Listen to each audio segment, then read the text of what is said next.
कुछ मांगो तो बोले मांगो, जो मांगना है मांगो, मेरे पास है क्या, बस मुझे कुछ धन होना नहीं, दौलत होना नहीं। बहन ये रतन मुझे दे दे। क्या कहा? ये रत्न मुझे दे दे। समझ लो आज थाने प्रणव मुनि मार से कह दे थाने था का बेटा ने दे दो, एक रतन मैंने दे दो। कहीं के वाला थे? बोलो जल्दी, दे दे वाला के सोरा सुखा। ओ बाप जी एक कस तो है, अब तो जमाना एक का ही है, दो का जमाना कहाँ है। धीरे धीरे युगला धर्म ला रहे हैं आप। हम दोन हमारे, अब तो हम दोन हमारा। ओ बाप जी देवन की कट बात करो। हाँ माना कौन संभाली, धन्य है उस माँ हुलसा को।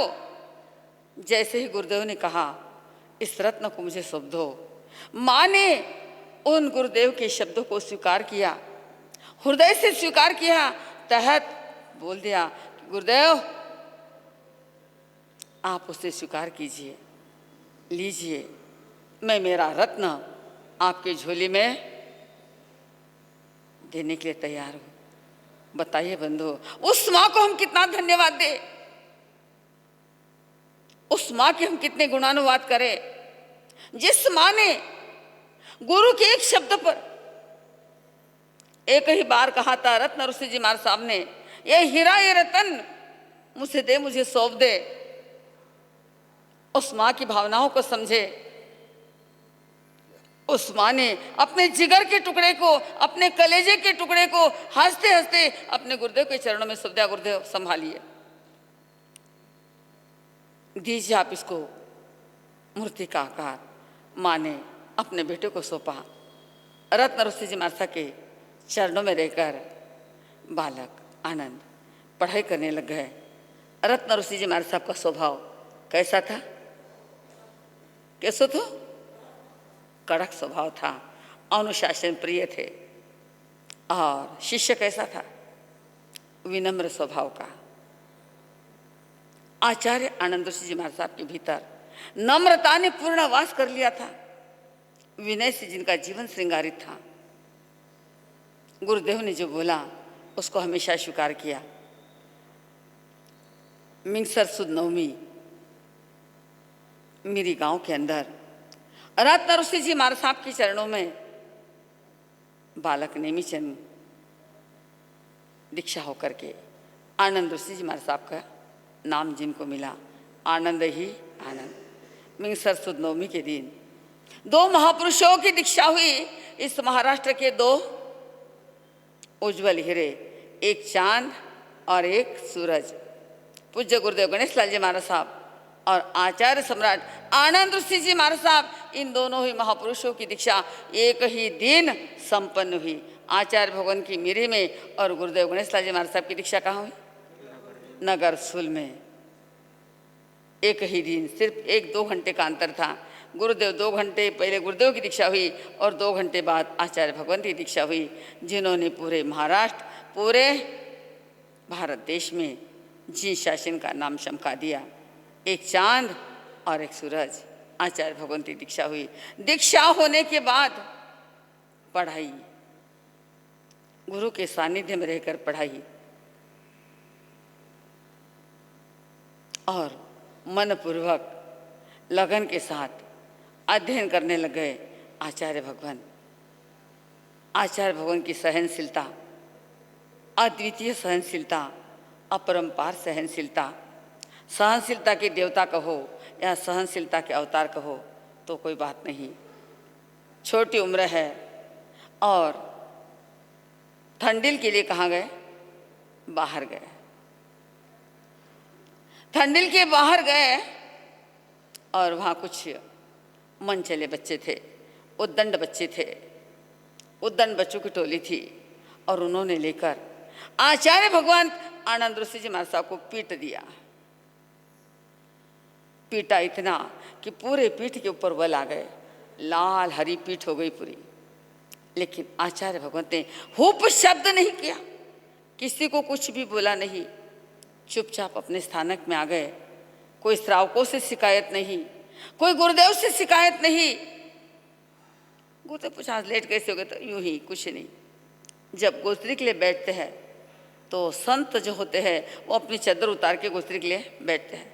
जैसे ही आचार्य भगवंत आनंद ऋषि जी महाराज साहब ने अपनी चादर उतारी और गोस्त्री के लिए बैठे, रत्न ऋषि जी महाराज साहब का ध्यान आनंद ऋषि जी महाराज साहब की पीठ की तरफ चला गया। पीठ सूजी हुई है, पीठ के ऊपर लाल हरे सारे वॉल आए हुए है। कितना दर्द होगा, कितनी पीड़ा होगी, लेकिन एक शब्द नहीं। जैसे गुरुदेव ने देखा और कहा, आनंद ये पीठ पे क्या है, ये निशान किसके हैं? ये वॉल, पूरी पीठ लाल हरी सूज गई है।